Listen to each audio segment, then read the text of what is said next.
Minister in the Presidency for the 7th Administration, Minister Khumbudzo Ntshavheni. And on that note, I hope I'm audible, colleagues. Am I audible? No. Oh, thank you very much. My name is William Aloy, and I say it is not my duty to recognize who is inside here. Safe to welcome you all to the very, very first briefing of the 7th Administration that is going to be led by the Minister in the Presidency for the 7th Administration, Minister Khumbudzo Ntshavheni. And not to say I am guaranteeing my employment, but I want to take this opportunity to also congratulate you, Minister, for your appointment as the Minister in the Presidency for the 6th Administration. My sincere apology again, Minister, to you. We send you the 11:30 time, but actually the time that we communicated was 11 o'clock. On that note, colleagues, allow me to invite to the podium the Minister in the Presidency to address us. Thank you, Brawley. And before you even sing for your performance bonus or your employment, you need to have pleased the Acting Director General. Good morning. I'd like to acknowledge the presence of the newly minted Minister of Defense and Military Veterans, May Mutsaha, and the Deputy Minister of Defense and Military Veterans, one of them, General Bantubonke Holomis. I did not know the other name, but I and thank you for the moral support and for being there. And it's a good sign, Mama, that it means the briefings of the security cluster will be very fair if you are coming to the briefing.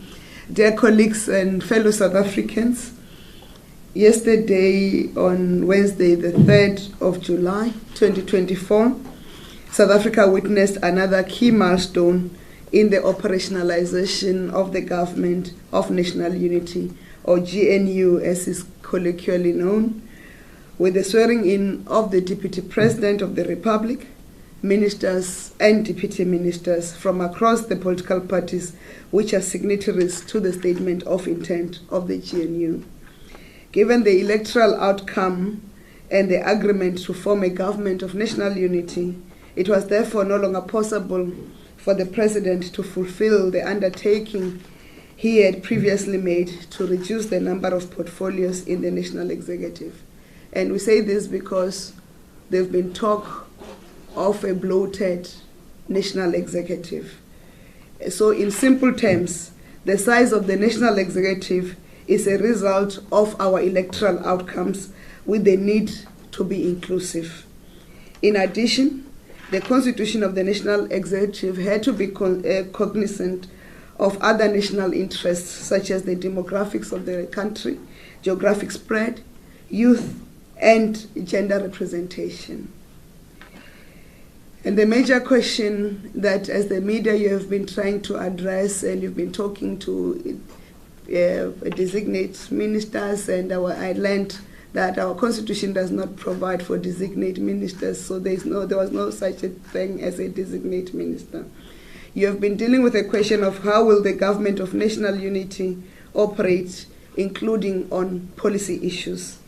Allow me to borrow the words of President Ramaphosa of the 30th of June 2024 when he was announcing the appointments he had made to the National Executive. I quote, "The establishment of the GNU in its current form is unprecedented in the history of our democracy," close quote. And he had also clarified on the same day that, I quote, "The GNU would be bound by certain fundamental principles and would undertake a basic minimum program of priorities as articulated in the statement of intent." As the head of the National Executive, the President exercises the executive authority of the Republic together with other members of the Cabinet. And members of the Cabinet are only ministers. Deputy ministers are not members of Cabinet. They are members of what is called the National Executive. We realized during these elections and during the period in between that the South African media does not understand how the government of South Africa and what the Constitution provides for. So that's why we clarify that part. So the president has two roles. He's the executive authority of the republic, but he's also the head of state. So we are now talking about his role as the executive authority of the state, and that is derived from Section 85(2) of the Constitution, where he exercised his executive authority together with other members of the cabinet. In this regard, the president, with the cabinet, is responsible for, and I'm quoting directly from the Constitution, implementing national legislation unless the Constitution or an Act of Parliament provides otherwise. 2, developing and implementing national policy.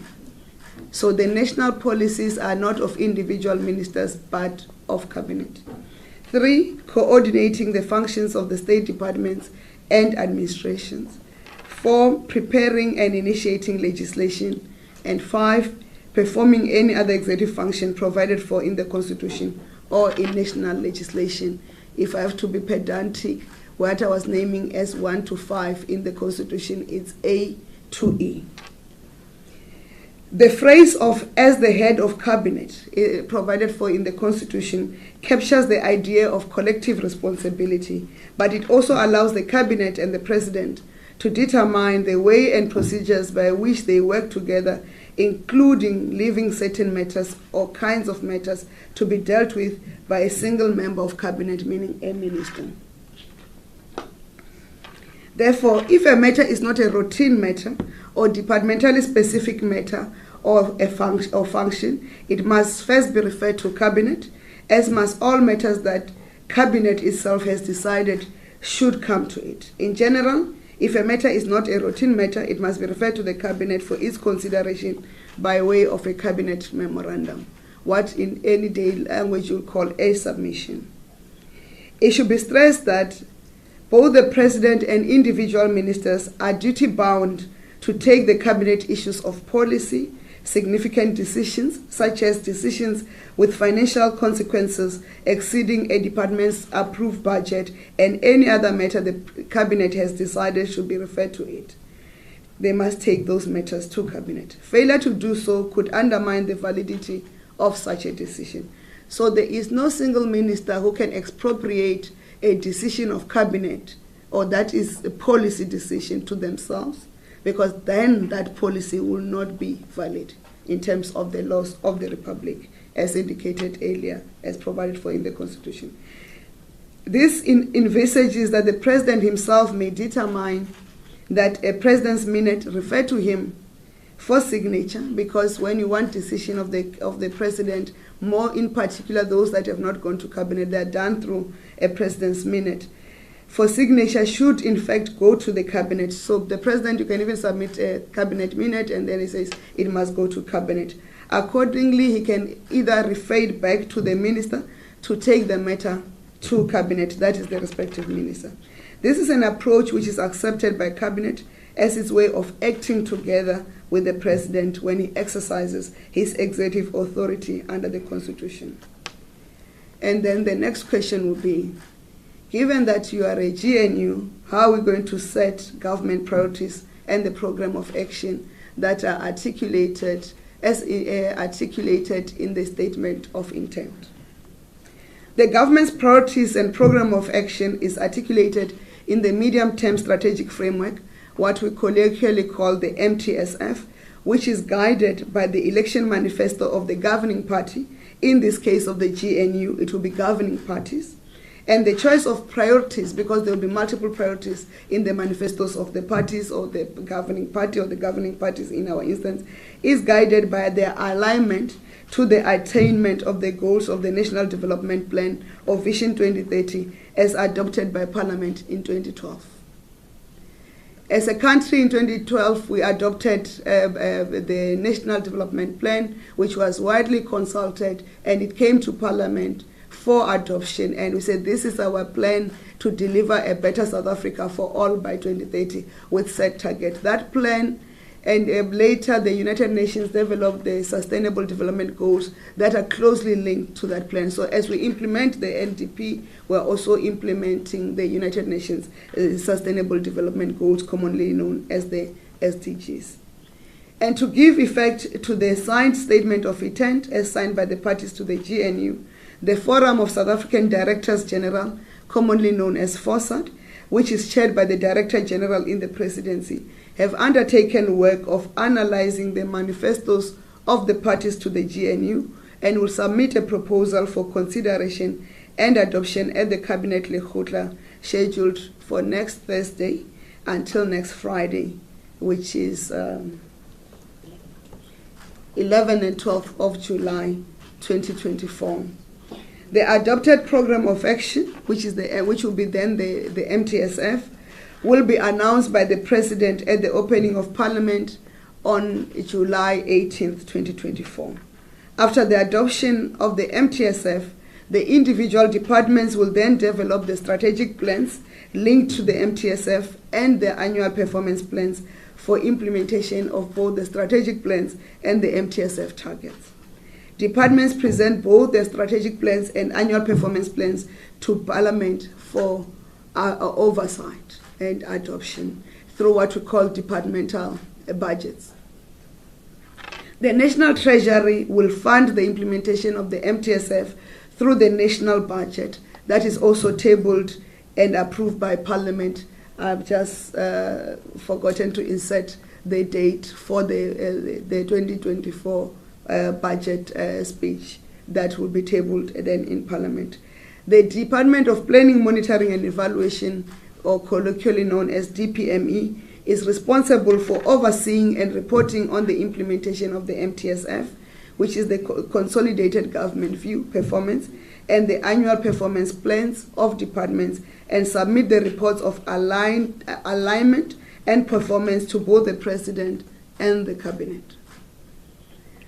So when we have adopted the plans, we just don't merely say, go on your own and do as you please. There's a department that oversees that plans that the departments have done are aligned to the MTSF as agreed.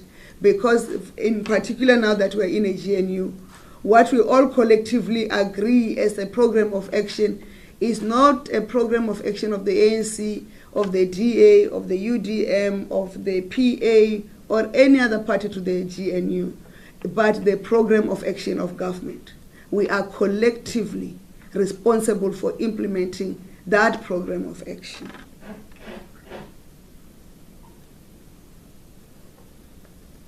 There's also a need to clarify when did the appointed ministers become ministers, because we have been speaking, we've been making pronouncements on policies, some of us have been saying we're not consulted on which department to get to which party, so forth. So let me clarify that the ministers of the 6th administration ceased to be ministers on Wednesday, 19th June 2024, when the president of the 7th administration took oath of office. If you'll recall, he completed his oath of office just before 11:30, and at that moment we stopped being ministers of the 6th administration. The powers, all the executive authority powers, moved back to the single executive authority, which is the president, because all of us as ministers, we've got what we call delegated executive authority powers. That's why the president can change the configuration of portfolios and say, you have this responsibility, you don't have this, because those are his powers as per the Constitution. And he was exercising those powers supported by the directors general of departments. So no minister of the 6th administration could make a pronouncement or a commitment or sign anything after the oath of office was taken on the 19th of June. Similarly, ministers of the 7th administration only assumed office yesterday, the 3rd of July 2024, when they took their oath of office. Consequently, the priorities of the 7th administration are only going to be adopted at the scheduled Lekgotla next week, Thursday and Friday, and ministers will be using the period between now and the Lekgotla to receive briefings from the departments and consult on how to shape the direction of the discussions at the Lekgotla. So whoever said this is the policy I'm going to implement, no. Whoever says this is the priority I'm going to implement, no. Those decisions will only be taken at the Lekgotla. They can say those are the things they're going to debate and engage at the Lekgotla for that prioritization. But as already indicated, the Directors General have done work and continue to do work, and that's why we say ministers must use this period to consult with their Directors Generals and their departments on the prioritization, so that if they feel they have to drive a particular priority from the manifesto of the party that has deployed them into Parliament, because we can only be deployed into Parliament and the President then decides who to invite into Cabinet. Then they must then do that through their Directors Generals who are drafting and reviewing what has been proposed in the documents. With that, ladies and gentlemen, I thank you, and then I'll be ready to take questions.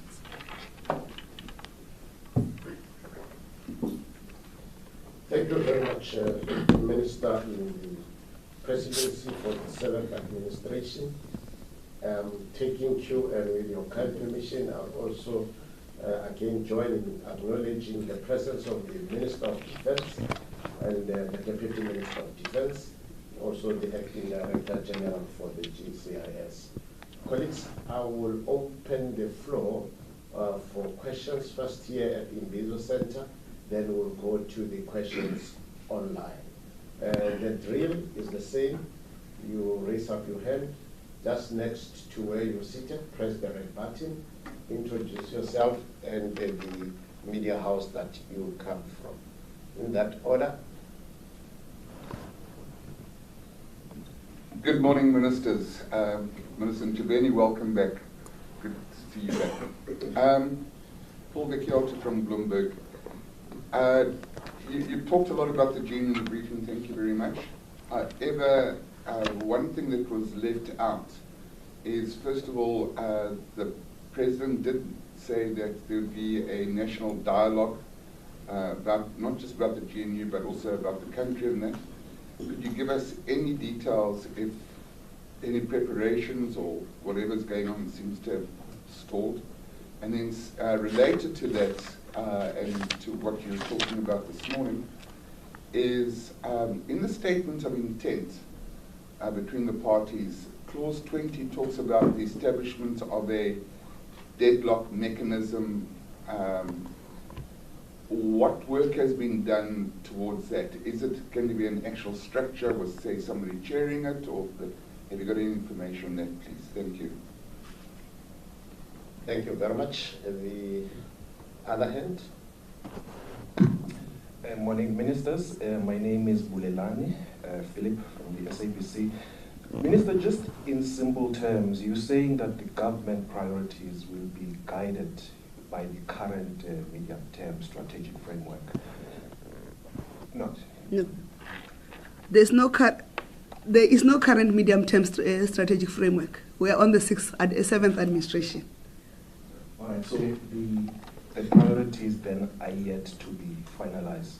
And then the second question I want to know, the objective of the government Lekgotla, is that where you're going to be finding out what would be the current priorities of the 7th administration? Thank you so much.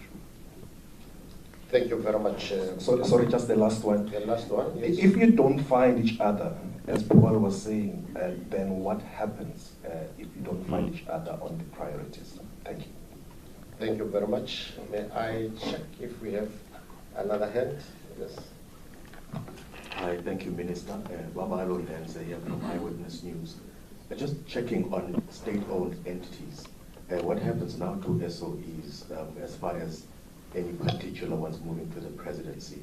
I know at the Rules Committee meeting yesterday, the EFF was raising this issue at that meeting, as well as, the President having his own oversight committee here in Parliament.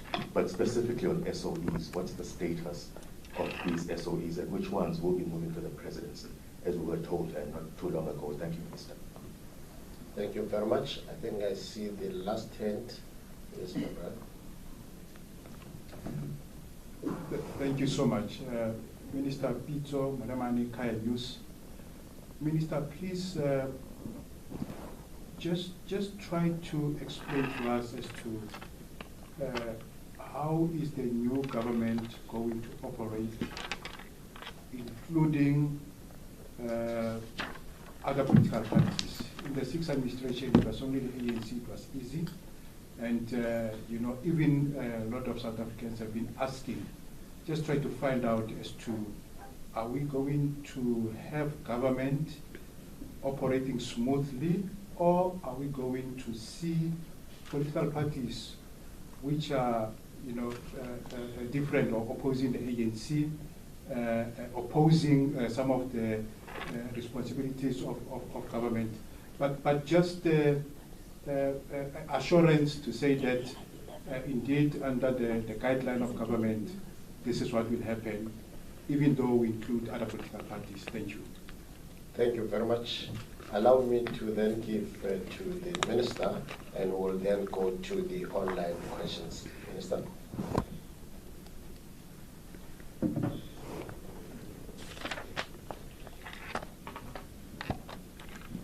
Thank you for the questions. Let's start with the issue of the national dialogue.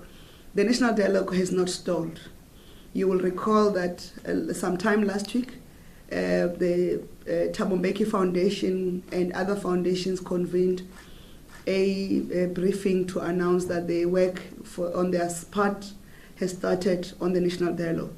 Of course, because we do not have a full cabinet and therefore the president could not assign ministers into maybe an interministerial committee which will then work with all the partners and stakeholders to prepare for that national dialogue.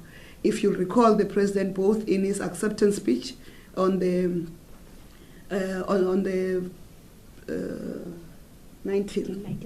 and the 19th of June, indicated that we are going to convene that national dialogue. So there's no stalling. And if you recall, when the president announced members of cabinet that he's appointing, that he then requested the Chief Justice to swear us into office. He has indicated the reasons for the delay in appointing a cabinet, but actually we're still very early in general. DRC took, is it 4 months to do the appointment? At some point, Nigeria, because I see the examples that were given were not outside of this continent. At some point, Nigeria took 6 months between the swearing in of the president and the appointment of the cabinet. So I think it's just that South Africa, we want to think ourselves as unique, but you then give us an electoral outcome that is not unique. So we then have to behave like everybody found in that situation. And you refer to deadlock breaking mechanism as referred to in the statement of intent, and there was a question of if we don't find each other on the priorities, whether we're going to fight. As I've indicated, the sixth administration has ended. When it ends with its priorities, with whatever. That's why even political parties, when they went to campaign, they had new election manifestos. Those who chose to reiterate same manifestos is their own choices. So from the manifestos of the political parties that are in the GNU, is 11 of us, General? 11 of us. Will then, the Directors General are looking at what are the priorities from the ANC, from the DA, Al-Jama, Good, PAC, UDM, IFP. I can name the 11 of them. And because you've got this requirement that say you cannot have all priorities included, it will be difficult to implement. You then say what then becomes a filter of the priorities.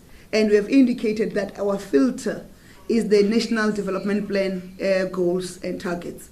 So if it doesn't help us achieve the goals of the National Development Plan, it cannot be part of the competing priorities, because you need to have a certain numbers to implement. And why is the NDP important is because the 7th administration is the administration that's going to be responsible for whether this country achieves Vision 2030 of a better South Africa and a prosperous South Africa for all.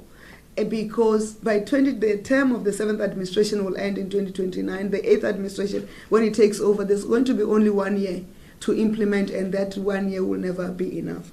So that is the filter. So in that score, that is one part of saying how do we filter and how do we discuss. And that's why I said the Directors General are already preparing. They've done the analysis, which they'll present at the Lekgotla, and the Lekgotla will negotiate and will discuss.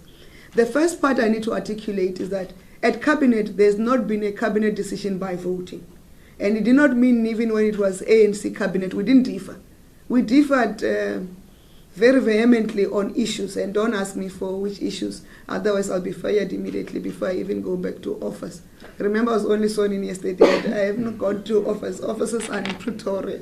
So don't ask me on which items did we differ. We differed vehemently, but there was a solution found.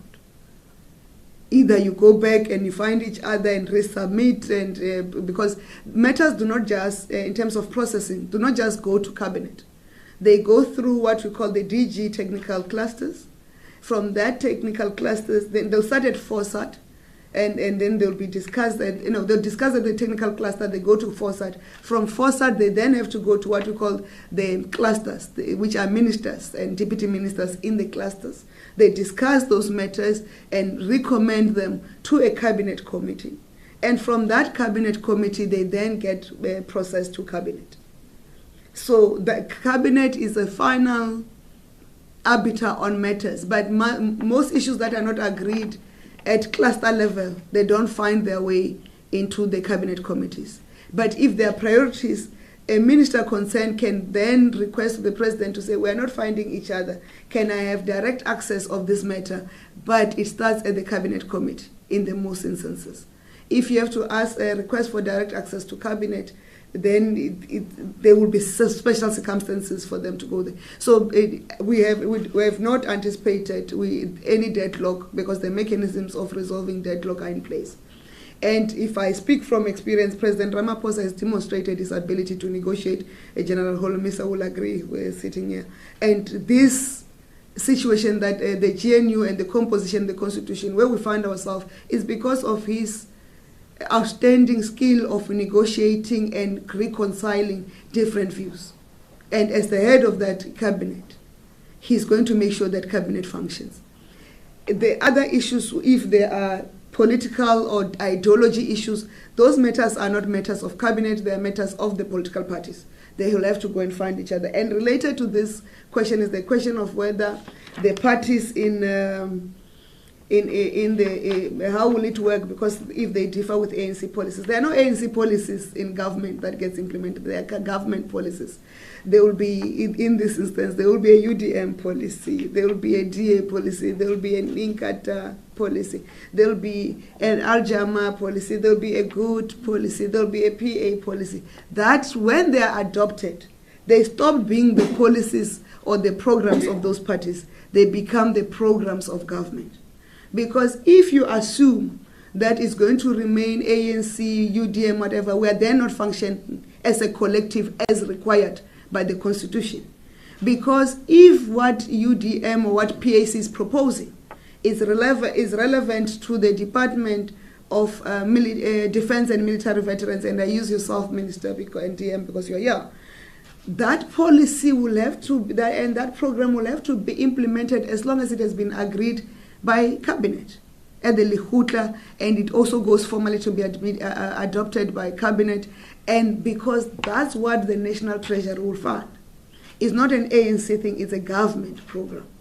Of course, individual parties will require their deployees to brief them of what is happening with this, what is happening with that. That has nothing to do with us as government. It's party political matters. The parties to the GNU will have to go and find themselves. And you talk about, I'd ask that they do the calculation for me.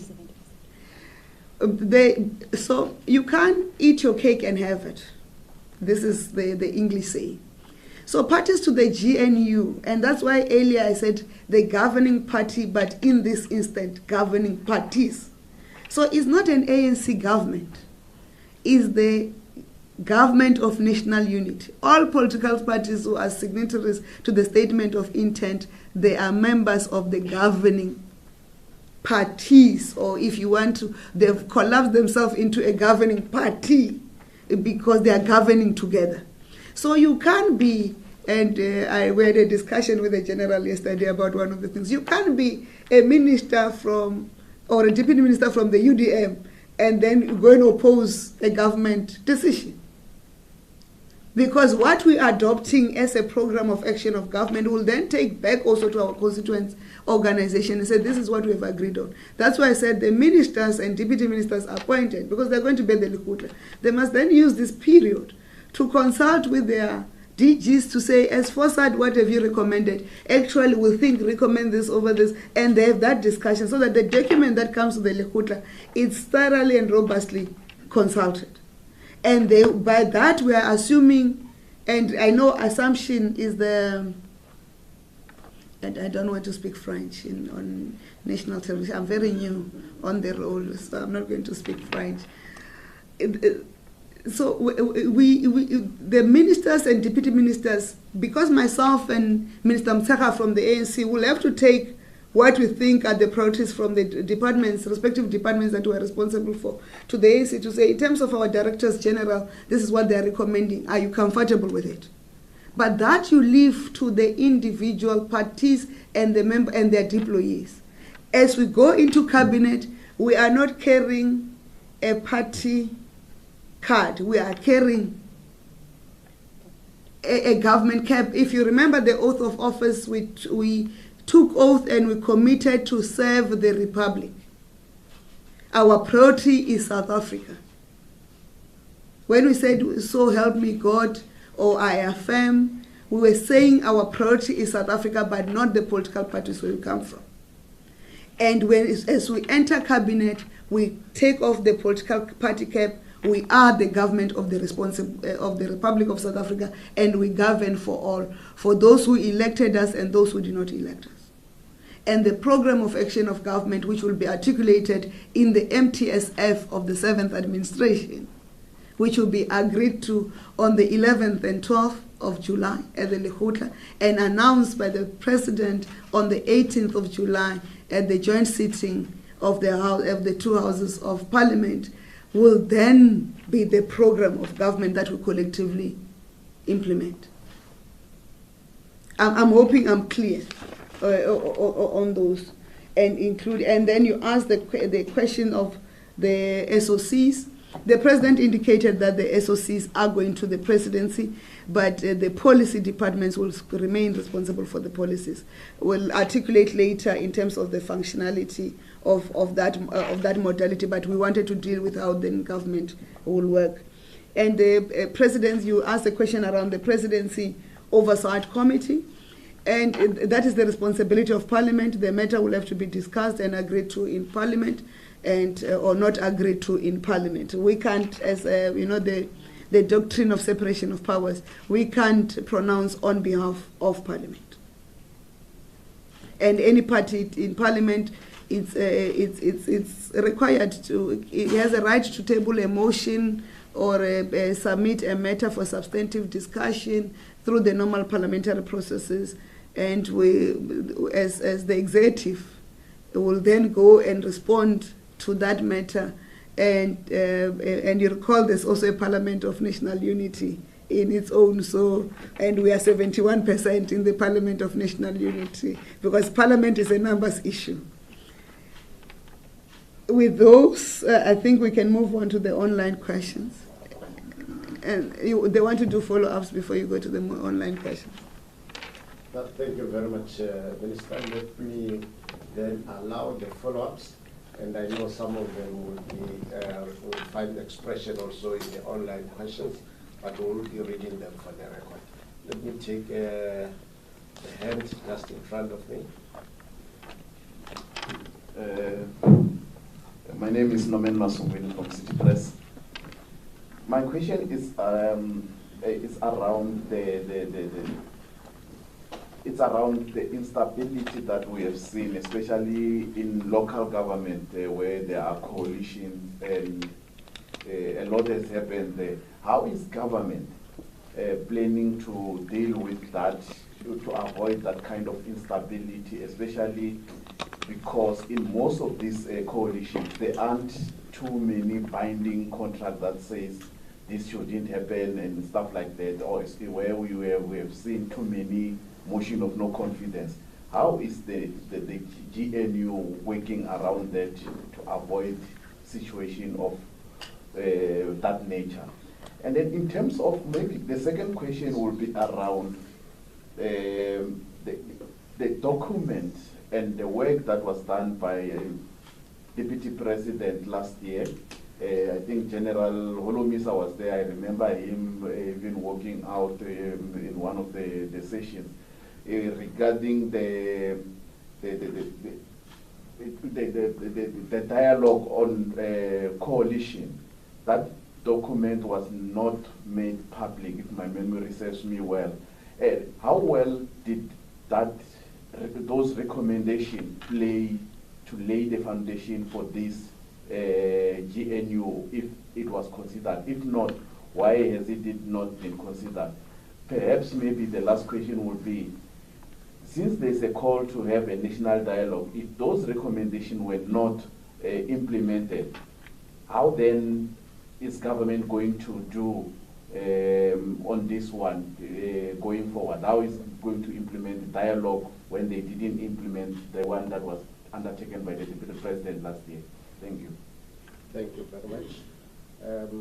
Let me check by way of indication from the Minister if she wants to respond to this, or we should package it with the online ones. Let me respond. Thank you, Minister. Let's respond. The first part is that in terms of the work done on the coalitions on local government, I'm disappointed that you have not been following work that was being done. Remember, even when there was no cabinet, the government was still operational. The Department of COGTA has published the document for public consultation.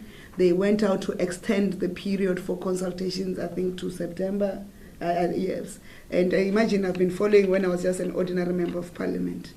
What is happening in government. So that document that has been, the draft document on the coalitions, on how the coalitions will be governed in South Africa, in terms of local government, is out for public consultation, and I would urge members of the media to go and look at it so that we can facilitate feedback and participation of our people, and we can have a meaningful document. Two, how will the GNU avoid that? Like you've correctly said, the coalitions in local government did not have founding documents, it was just agreements. But the GNU has a statement of intent and a whole lot of proposals on how those things will be managed, including the commitment by the political parties that are members of signatories to that GNU to say they'll remain available to work on whatever challenges that are not there. I've already indicated on how at government level we're going to work on that. In terms of the national dialogue, I would not understand why you would want to assume its principles and objectives will not be implemented. And that's why we want the national dialogue as early as possible, so that if the MTSF has been, which will have been adopted, has to be amended, that amendment takes place before the medium-term budget policy statement, which to factor in the agreements that will be coming from the national dialogue. The President he has been taking seriously the need for the national dialogue and has appreciated the initiative by former President Thabo Mbeki on driving on that national dialogue. That's why even before the end of the 6th administration, he committed government to work with former President Mbeki on that national dialogue and all the other stakeholders. And the Thabo Mbeki Foundation has already extended a lot of work with the other stakeholders to come in, and as we come in government, step in that space. We don't know in what form the President will assign us to work and who he'll assign to work with the former President Mbeki's foundation to drive that dialogue. We'll then also make inputs as when we get the full details and briefings of how it's work and the machinations, and we'll make our own inputs on its improvements. I think we can move then to the online questions. Thank you very much, Minister. I think we have close to 7 questions online, but some of the questions I think have been responded to, but we will make sure that they are read so that we put them on the record.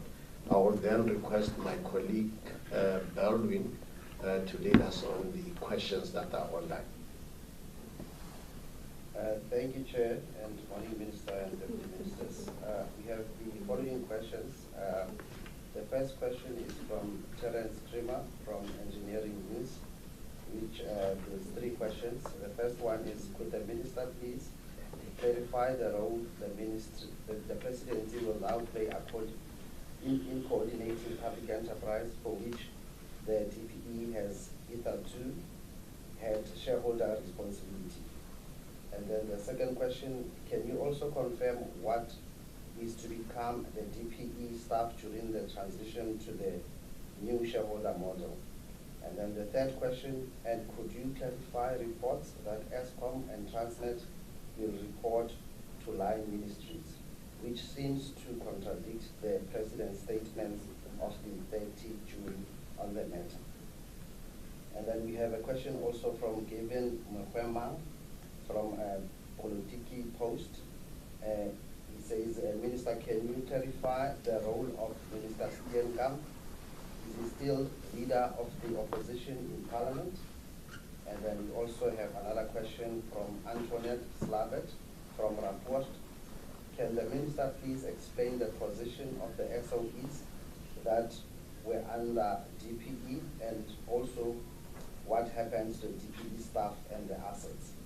And then we also have a question from Dando Tukwana from Bloomberg. Can you please spell out what the responsibilities and parameters of the DPME will be in the new administration, particularly in relation to the SOCs? Then we have another question from Sophie Mukwena, SABC News. Are we likely going to see cabinet clusters being a reconstitution, taking into consideration the changes? And then we also have a question from Ndebu Mokobo from SABC News. We know that the new ministers will be consulting with the respective DGs to formulate what reform basis the Khutla next week. For now, we don't know what will the consultation entail, so what do you think would be highly on the agenda of the Khutla? And secondly, the GPU discussion between the ANC and the DA in Gauteng seems to have stalled. What bearing will that have on the GNU, with the ANC and the DA being the main parties of that agreement? And then we have the last one from Siperele Rudla from Business Report. The question is, how does the government reconcile the growing expenditure on salaries and packs of cabinet ministers, which is estimated would be around 1 billion annually, with the fact that the National Treasury has issued revised cost containment measures for the officials and executives of departments, public entities, and constitutional institutions? That is all the questions for now. Thank you very much, Belvin. I won't comment on any of the questions, whether there is a name that is unfamiliar, but given that the questions are directed to the Minister, I'll leave all the questions to the Minister. Thank you very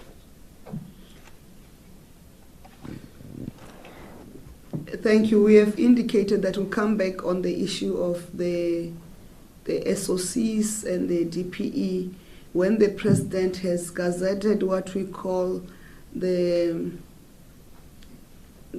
President's Act, or a proclamation where he announces, where he decides who is assigned which role and which responsibility.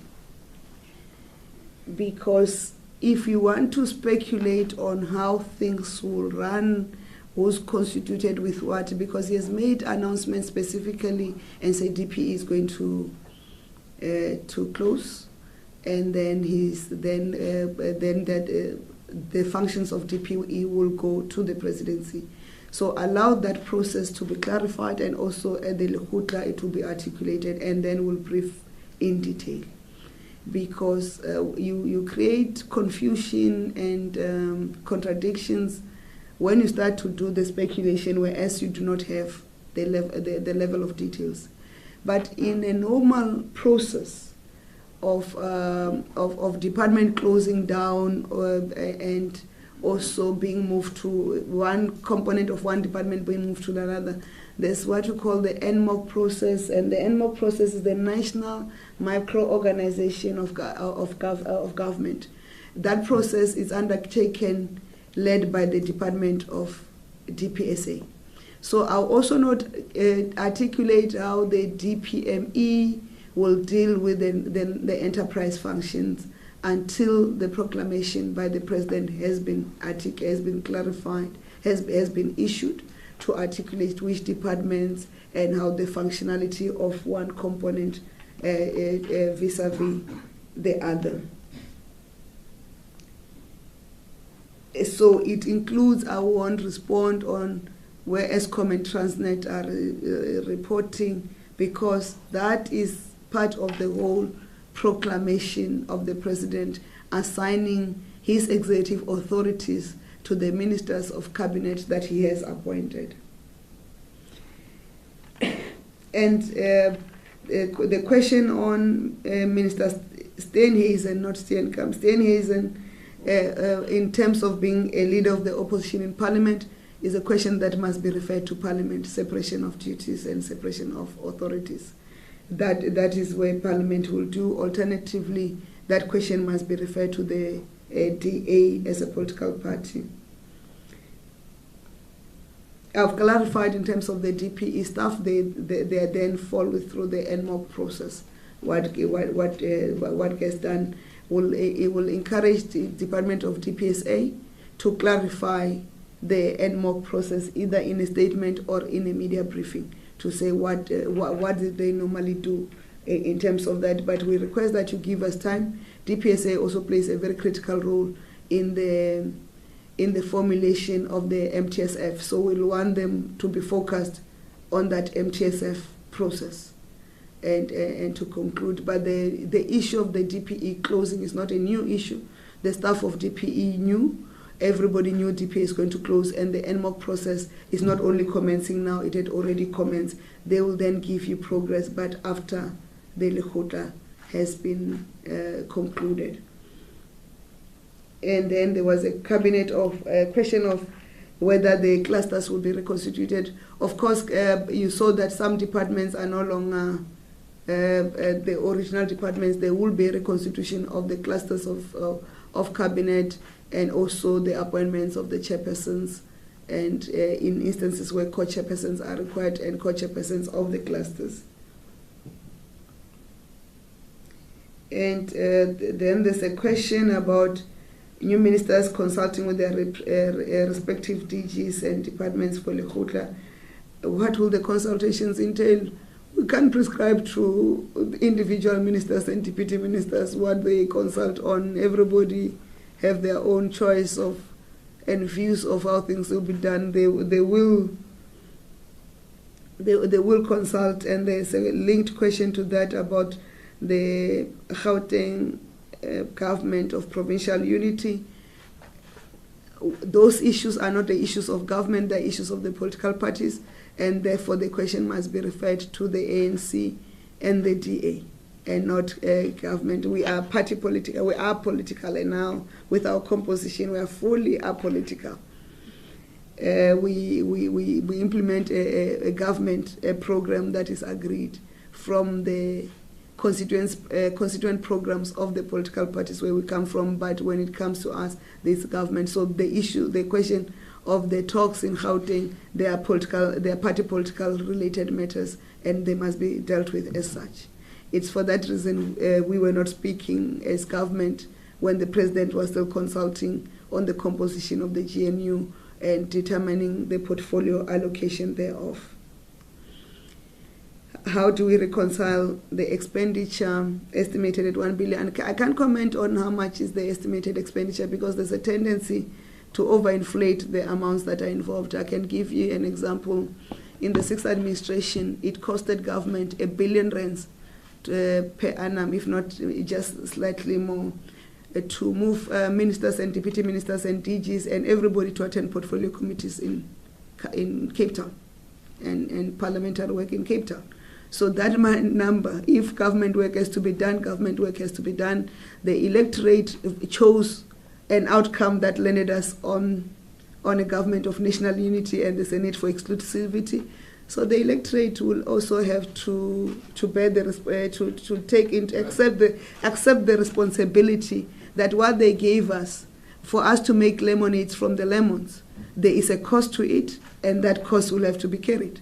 It's a new normal. And I don't want to mention a country because they'll say there's a cabinet of a total of 200 people. You can go and research which country is that, because that's what the electorate had opted for. So if the electorate wants, remember, as the president indicated, he wanted to reduce the number of portfolios. But when his political party did not get an outright majority and has to work with everybody else, he had to make sure everybody has to be included, because it can't be a government of national unity which is not inclusive of other parties to the statement of intent. So there is a cost to the electoral outcome. So South Africans will have to decide again in 2026 with the local government elections, and also in 2029 with the national and provincial elections, whether they want an outcome that does not have a clear outright winner, or they're happy with this outcome of collective leadership with its advantages and disadvantages. And the only disadvantage for now you have stated is the cost. Thank you. Thank you very much, Minister. Colleagues, the briefing that has just been concluded will be available on the government website, given that the Minister gave the protocols and the lines going forward. So I would encourage that you check against that on our platforms, so that the accurate reflection of what has taken place is maintained. On that note, let me thank you very much, and this briefing is adjourned. Have a great